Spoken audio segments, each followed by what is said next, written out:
What will Ricardo do to overcome Sendo's onslaught? Let's see about it. But first, I want your hands up and your chin down. Ready, boss! Alright, y'all, back in the banger of a chapter 1498, called Taming. And before we even get into the chapter, I want to give a big thanks to you. You know, whether it's your first time here, whether it's your 1000th time here, 100th time here, second time here, wherever you are on coming here to this video. Thank you for taking the time out to click on this and spend time with me. Much appreciated.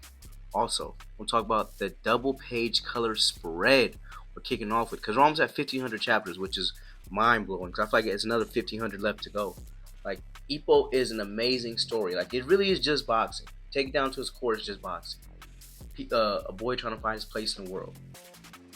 But what makes it great is the characterization. How you talk about the characters, how they all go through their own struggles. How each one of them gets a chance to be the main character at times. I like that too, because some people have arcs custom to them. I realized that around Aoki's arc. I know I should realize it around Kimura's arc, but Aoki's arc felt way better when he fought for the championship title. It felt more like, oh, he's like one of the main characters in the story now. I think that also helps push it forward, but keep people invested, because if you're wherever your main character is, at one point in time, it's gonna get his time to shine. So, talk about that. Going into the color spread though, we see Sendo with his new shorts. You know, I like the design of them, and it's like his third. I like his second pair of shorts when he fought Alfredo with the kanjis on them. That was my favorite, but these shorts are pretty cool. This is my third favorite after his originals. And we see him, and you see a panel of his teacher and his grandma in the hospital. You see the Hajime Ippo logo with George Morikawa. And we see Miyata, Wally, which is surprising. And we see his Kohai and his coach all next to each other. And it says, the featherweight world title match, the Naniwa Tiger versus the absolute champion. An intense clash. Soul versus soul. Woo! I didn't even think about that. Soul versus soul, putting it hard on the line. They're all going into this match. I don't see Sendo having a fight after this. Maybe becoming a coach, but I don't see him fighting again after this, because I don't see him, like, what is he going to do? Go back down to be the JBC champion? That's going to be kind of boring. You know, an OPBF, go after Miyata. If you can't get past Ricardo, I don't think we'll get past Miyata, because you got to think, Ricardo has Miyata's ideal style. So Ricardo's like ultimate Miyata in a way. Because if he can't get past this guy, he's going to take the second best, which does kind of make sense. Maybe he will fight Miyata, but I don't see it happen narratively. On the other side, we have a color page spread panel of Ricardo Martinez. Woo, say that 5 times fast. Top bar says 1500 chapters of color spread. Then we see Ippo. On the bottom we see Date and Takamura. Which, you know, I wonder about what, because they're all kind of tied together. I feel like Wally would make more sense on Ricardo's side, and then Takamura and Date make more sense on Sendo's side. But we'll see what happens. Hopefully get some Wale action, see what became of his eye and himself since that last bout. Now, jumping into the match. We see Sendo throwing a right hook. Bang! It's blocked by Ricardo. Ricardo returns with the jab. Shish! Sendo weaves out the way with his head. Sendo throws a left hook. Bang! Blocked again by Ricardo. Ricardo throws another jab out. Sendo sees it, does his wild eyes. It touches his cheek, and he spins his neck, snapping his neck right back. Now, the neck spin is going to help him so much. You know what I mean? Help Date a lot. It's one of the highest level techniques you can have. And we see that Miyata's talking in the next panel. He's suppressing that left very well. That's also his wild instincts at play. Moreover, he's punching right back without any pause. They may be big swings, but they're frightening fast, which means that rather than counter, you're forced to block. As long as you make some sort of contact, there's always that 1 in a million chance. Boom! We see Sendo punching again, right at Ricardo, who blocks it. Now, I like how he says 1 in a million chance, because that's all Sendo's betting on, that 1 in a million chance. And the crowd's talking. The hell? He ain't landed a single punch yet.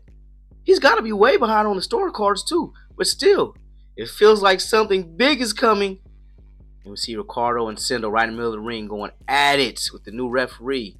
Shout out to the priority minorities. You get my drift. Boom, we see a jab. Sendo blocks it. Bam, we see another hit to Ricardo. Ricardo blocks it. He thinks to himself, I plan to take control with just my left. It seems that was naive of me. It seems that taming this beast may be beyond even my skills. You see him blocking as we see Sendo winding up his bolo punch. And behind Ricardo is like a sinister, almost looking air shadows. He's getting a bad feeling for what's going on. He's feeling the pressure. Sendo continuously winds up that bolo punch. Ricardo thinks, and now, what's next? As Sendo throws another right hook to Ricardo. Bang! He blocks it using both arms. We just see throb, throb, throb, throb. The throb emotions. We see that they're hurting him even through his guard. One reason he doesn't have a nosebleed is because his face isn't directly behind his gloves. Next up is Makinochi speaking. It's okay if it doesn't land clean. Eat on the top of the guard, it'll be effective. And then his crowd. Yo, he's only human, hit him. Ricardo, bang, getting behind that jab. Still jabbing up Sendo. They're not hurting too bad, but he's getting them, you know? And I wonder if he's throwing light jabs or if Sendo just got more durable. Because these type of jabs would took Makinochi down. Took Makinochi down in season 2. So I'm wondering if he just, giving light jabs to him, keep him off, mess up his pace. Sendo comes back, wild-eyed. Gah! The crowd goes, don't worry about those mosquito bites. Push in and take him down. The announcer goes, and there's the gong. Round 1 is over. Sendo walks back to his corner. Rah! Carl simply stares at him. Announcer says, the Tiger lets out a roar. He's white hot from the get-go. The champion returns to his corner with a small glance. What is he feeling? What is he thinking? Bill's talking to Ricardo. How's his taming going? It's as you saw. Bill goes, a whip isn't enough to make him compliant. Switch to the rifle instead. Ricardo's silent. He thinks, starting next round. Bill says, starting next round, you're a hunter. Ricardo says, I've memorized his distance and speed. I won't miss. Next is Sendo's coach. You're looking great out there. It's Ricardo, so bring your A game. Oh, I'm going all out. Show him what I really got. Round 2. You just got him, hit him once, just once. Announcer says, now then, how should we expect round 2 to unfold? Takamura starts off first. Sendo will go for it. He has to keep pushing forward. He's got nothing to be scared of anyway. Date says, if someone is going to switch up their tactics, it's probably going to be Ricardo. Announcer says, oh, the champion isn't changing anything. It's just like in round 1. He rushes forward to punch out. Sendo says, show him what I've got. And that's the end of the chapter, y'all. So, Ricardo's about to use his right. That's what the rifle is.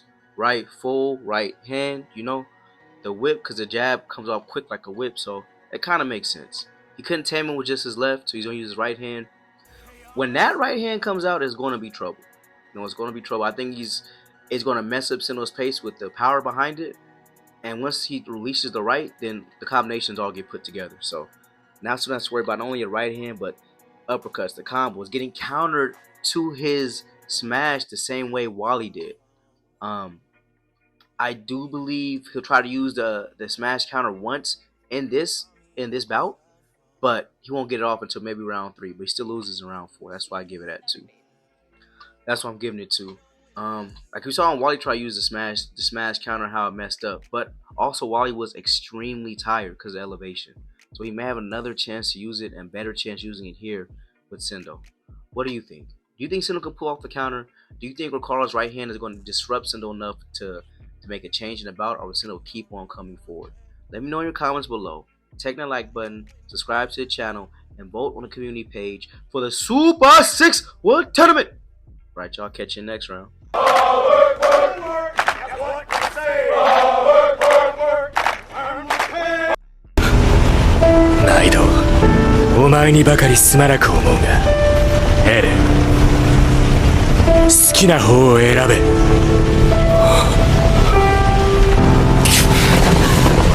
進みます。